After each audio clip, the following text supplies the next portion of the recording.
Charles, the ball has squirted out from his hands. Luckily, his teammate was there to pounce on it. You're right. Got the lucky bounce, able to retain possession.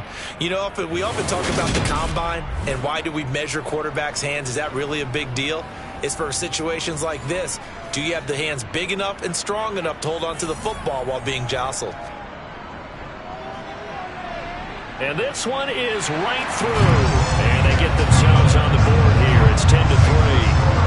So, Charles, they get to them with their first turnover of the game and then make it hurt a little bit extra with a field goal. And anytime you give the ball up, what's the first thing a coach tells his defense? Don't let them score off of this. You've got to put out the fire. In fact, in 2021, that's what one NFL coach termed his defense. The firemen. Go out there, guys, and don't let them put some points on the board. The New Orleans offense set to take over. As the offense comes out here, Charles, maybe perhaps a bit more of a focus on the run game for this drive after tossing an interception on the previous one? I think that's a good way to look at it and a good way to think about it, but maybe they get to it in a little bit different way because after you throw an interception, you want to make sure you keep your quarterback's confidence high. So maybe give him a couple easy throws that he can complete and then get to the running game and try and get things settled down. Yeah, and still in the first half here, a long way to go. The offense on third down, just 1 for 3 thus far. This is 3rd and 4. Here's Tannehill. And that will be incomplete. Here comes the Saints punter now as he's on a punt for the first time this afternoon. Only 2 punts for him last week in the loss as he gets this one away. Good coverage there holds him to just a 2-yard return following a punt of 44. And the Bucs will get ready to go on offense. And Tampa Bay trots out there now. And they, if you just look at this game, Charles, on paper, they've got the edge, no doubt. They're hanging around the top of the NFC. On the other side, you got a squad that's towards the bottom of the NFC. But when we mentioned that to the coaches, they were having no part of it. Yeah, and I like how you said when we mentioned it. In fact, I mentioned it, and I upset them a little bit, didn't I? Because they wanted no part of that one, and I was reminded, like a 5-year-old, this is the NFL. Any given Sunday, anything can happen. They are guarding against the upset. Here's Wilson. And that nearly intercepted. Boy, for a guy known for his hands defensively, that's a ball he probably thinks he should have come up with. But instead, it's 4th down. And a fair catch signaled for and taken successfully. So a change of possession here on the punt. And the Saints will take over with a 1st down and 10.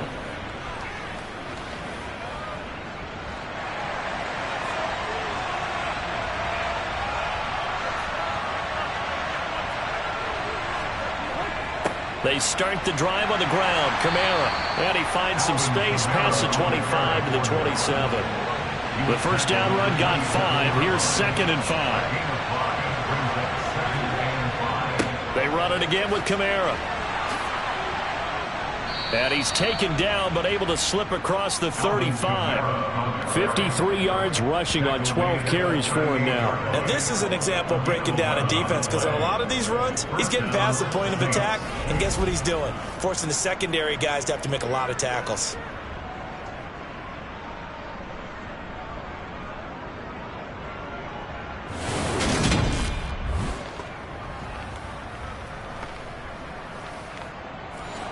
So after the run by Kamara, now another 1st and 10. Tannehill now to throw. He'll get this into the hands of Van Jefferson. And they'll get this well past midfield before being stopped just before the 35. A really nice gain of 25 yards. Good strong throw and catch right there. And so far in this game, the alleys have been open for them to get completions, and they're taking advantage of it.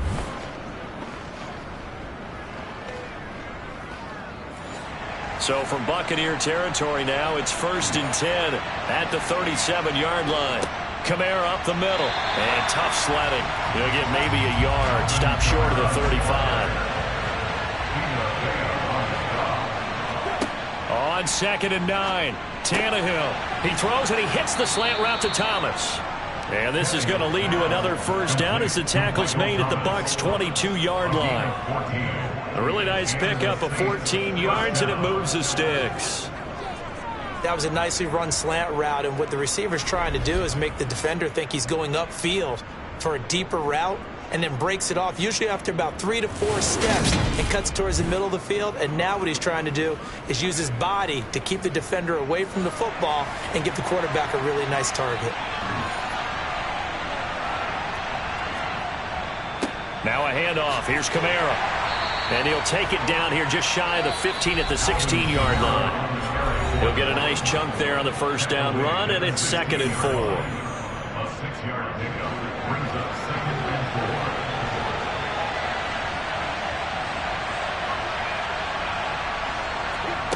4. Now Tannehill. They'll get this out to Kamara. And he's able to work it here to the 8-yard line. It's an 8-yard pickup, and it leads to a 1st and goal. But they certainly made a point of getting him involved in the passing game here in the first half. They must have seen something in the scouting that said, hey, we can capitalize on him getting the ball possibly in the open field. And I think in the second half, that may loosen up the deep. Got a man open. It's Thomas. It's a touchdown for New Orleans. Michael Thomas. His 2nd touchdown of the game and his 9th on the year. And the Saints have taken a 2-touchdown lead now. He's been a frequent target, and with catches like that, one-handed in the end zone, I'd keep going his way. And he's doing it every which way, isn't he? 2 hands, and in this case, we just saw it with 1 hand. Almost reminds me of a great return of service guy in tennis. No matter how you whack it at him, it comes back at you. In this case, it just envelops it and brings it in. Extra point by Seibert, up and good. And the lead is now 17-3. So that drive takes him down the field in 8 plays. And it's Michael Thomas who ends it with a touchdown reception. Following the touchdown, here's Seibert now to kick it off. And no return here for White. It'll be a touchback. Now the Buccaneer offense gets set to take over. And Charles, a very uninspired effort. The last time we saw them out there was a quick 3-and-out, then they punted the football. Yeah, and you never want to get stopped so soundly during a series, but what would be even worse now is letting it happen again right here. They've got to get going. He's going to be dropped following a pickup of 7 past the 30 to the 32. Throwing again on 2nd down. Wilson. Oh, he's got a man wide open, complete. Now the Bucs going to use the first of their timeouts as they'll stop it with just over a minute to go before halftime. Well, these guys have definitely been outplayed in the first half, but I like their countenance. I like the way that they haven't panicked out there, the way they're carrying themselves. They're starting to move the ball, and what you have to do, maintain your poise and start to put together some drives. Now another timeout called for by the offense, as the stoppage will come with a little under a minute to go in this first half. They still need about the length of the football here, maybe a little less as they come up on 2nd and inches. Again, Wilson. Toward the sideline, and look at that catch. Dragging the toes, and that's going to be a first down. Well done. That one goes for 24 yards. Boy, how about the speed with which this offense can get down the field? It's taking them no time at all to get down here, and now they're set up with a 1st and goal.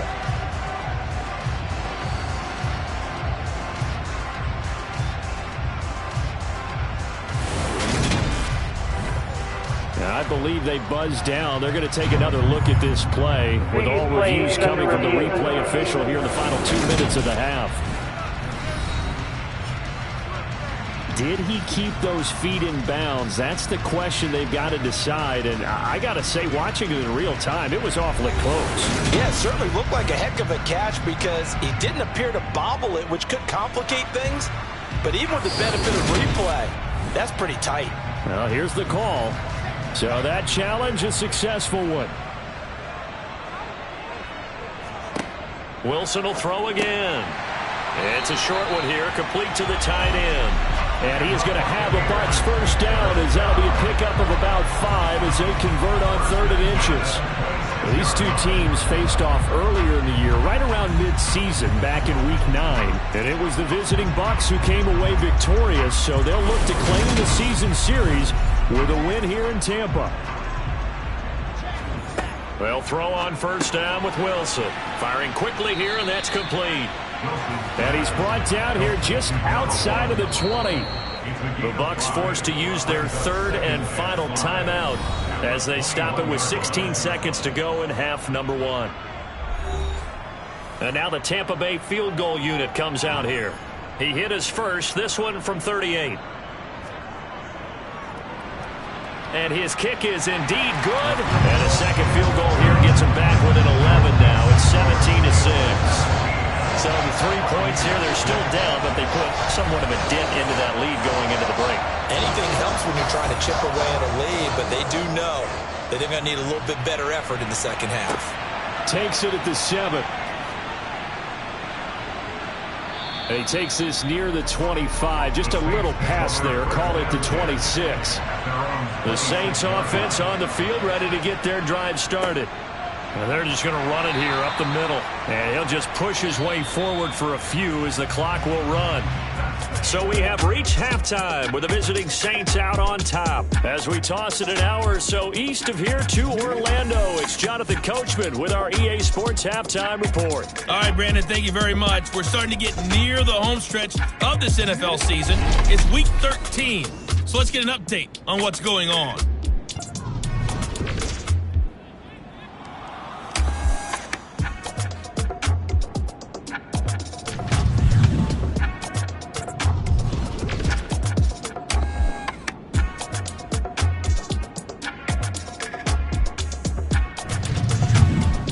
Let's check on one final game for you. And you can see they are scoreless as they play the second quarter.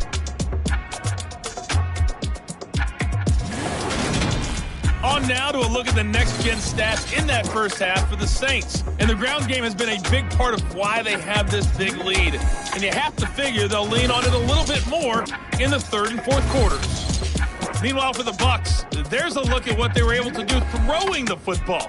And they'll need to get things in gear as they trail here at the break. All right, Coach, thank you, and we welcome everyone back for quarter number 3. From the 6. And he'll take it a yard or so past the 20, call it the 21. Out come the Buccaneers. They'll have it first to start in the third quarter.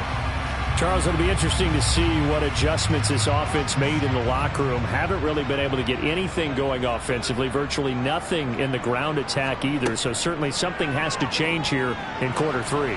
And I'm pretty sure their friends from the defensive side of the ball told them exactly that, because those guys, the stop troops, they've been playing pretty well. They've kept them around in this game. Now, they got some time. The running game struggled in the first half. Opposition knows how to focus on defending the pass here. They've got to re-energize that ground game and maybe open things up for a comeback here in this half. From the 32 now, here's 1st and 10. Fournette, a first down carry. And they get him down, but not before he takes it across the 40-yard line.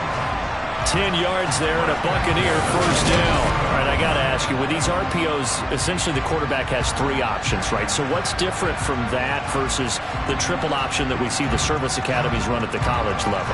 As a general rule, the triple option at the college level, most things are called outside of the quarterback faking it to the runner and then keeping it himself and maybe having a trail back.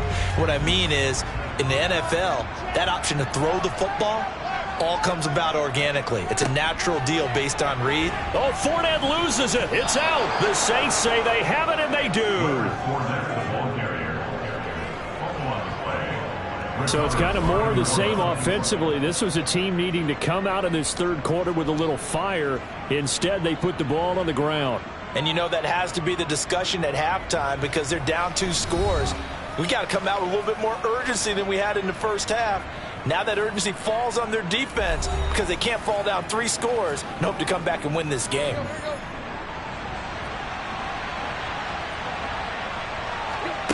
Following the fumble recovery, Tannehill.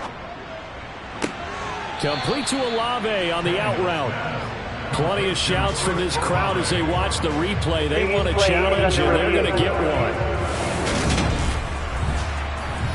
Did he keep those feet in bounds? That's the question they've got to decide. And I got to say, watching it in real time, it was awfully close. Yeah, it certainly looked like a heck of a catch because he didn't appear to bobble it, which could complicate things. But even with the benefit of replay, that's pretty tight. Now here's the call. So the challenge there does not go their way. This will indeed remain a completed pass. A man who's been busy this afternoon, it's Kamara again. And he'll go down at the 28. 72 yards for him on the ground now as he has been terrific here this afternoon. Not too many more ideal situations at 2nd and 2 in order to try and pick up a first down. They ran it and picked it up. Back-to-back good plays have him on the move on first down. A give to Kamara running right. Officially, it's a 1-yard loss. That's going to bring up 2nd and 11. Back to throw, Tannehill. Pass complete. Finds Thomas going across the middle. And this is going to lead to another first down as the tackle's made at the Bucs' 12-yard line. 17 yards on the pickup there, and the drive will continue. And now we get into the psychology of the whole thing because a lot of teams with a 2-score lead in the third quarter, they almost become defensive with their offense, just playing not to lose. I think with this team, you got to figure at this point, this is a great spot for them to go into attack mode, really try and put the hammer down and finish this one off. Throwing on first down, but this one winds up to be incomplete. After the incomplete pass, here now is 2nd and